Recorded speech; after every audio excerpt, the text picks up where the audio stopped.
Government is preparing to launch a revamped transformation fund as early as next week in a move that could significantly reshape broad-based BEE compliance. According to Business Day, companies will be able to earn up to 30 BEE points by contributing 3% of net profit after tax to the fund. That's double the points currently available under existing enterprise development rules. Now, early commitments already total more than 13 billion rand, which is close to the fund's annual target. The fund will be housed in a special purpose vehicle under the National Empowerment Fund, targeting sectors like renewable energy, manufacturing and digital infrastructure. While the move could simplify compliance and unlock capital for black-owned businesses, it has also raised concerns, governance concerns, that is.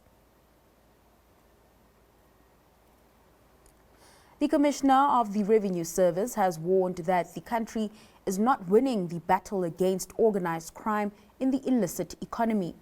Edward Kieswetter says the illegal trade from cigarettes to fuel and smuggled gold has become structural and is costing the fiscus billions of rands a year. He's pointed to the tobacco sector as an example. Illicit cigarettes now make up about 75% of the market, and SARS estimates that the state loses between 18 and 28 billion rand annually in tobacco taxes alone, while authorities have recovered 85 billion rand from illicit activities since 2020. Kieswetter has cautioned that criminal syndicates continue to adapt, warning that South Africa is not winning the war yet. Lewis has bagged higher takings in the 9 months to end December. During the period, revenue rose 11%. The furniture retailer has described this as a solid performance. The group is largely due to a rise in credit sales, and that's despite pressure on consumer spending. Further details will be provided in the firm's annual results, which are due out at the end of May. Accelerate Property Fund has lightened its portfolio. The companies agreed to sell the Bosveld Bella Bella shopping centre, and that's in a deal with 8 million rand. Accelerate says the disposal forms part of its ongoing strategic repositioning and restructuring program, and that it plans to use the proceeds to reduce debt. The rand is on a tear. The local unit has breached 16 to the dollar for the first time in more than 3 years. And analysts say this puts the currency in territory that could open the door to further strengthening towards 15 rand 50. The rand is being supported by strong commodity prices, foreign bond inflows and a weaker US dollar, alongside improving domestic fundamentals. Meanwhile, gold's rally is raising hopes that mining could offer a timely boost to South Africa's strained public finances.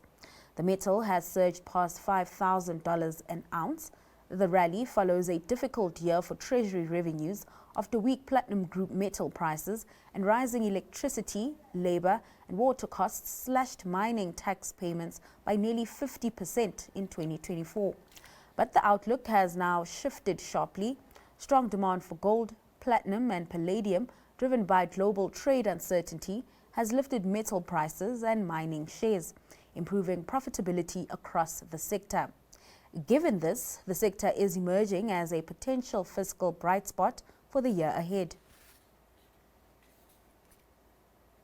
And South Africa's leading business cycle indicator gained momentum in November, rising 1.4% month on month. This reflects the second straight increase.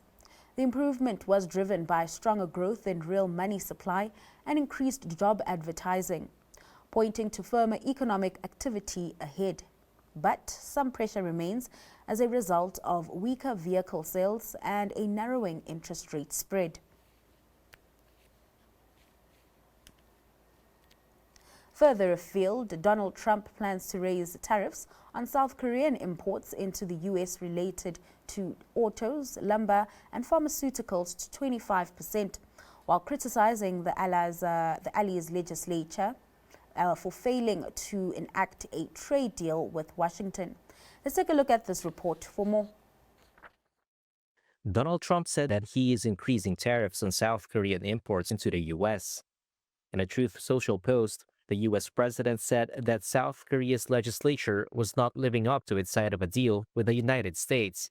Trump added that as a result, he is increasing levies on South Korean autos, lumber, pharma, and raising all other reciprocal tariffs from 15% to 25%.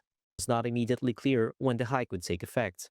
The White House and the U.S. Trade Representative's office did not immediately respond to requests for comment. South Korea's presidential Blue House said Tuesday that Industry Minister Kim Jung-kwon would visit the U.S. soon and meet with Secretary of Commerce Howard Lutnick.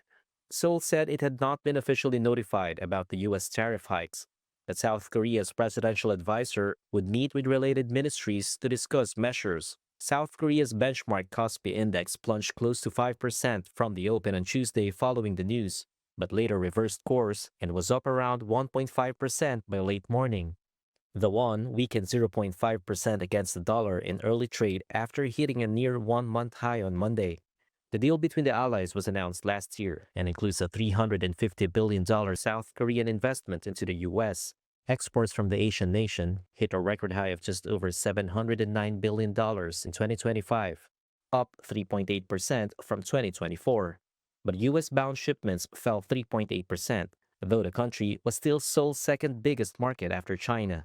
South Korea's National Assembly usually approves bills only when regular sessions or extraordinary sessions are scheduled.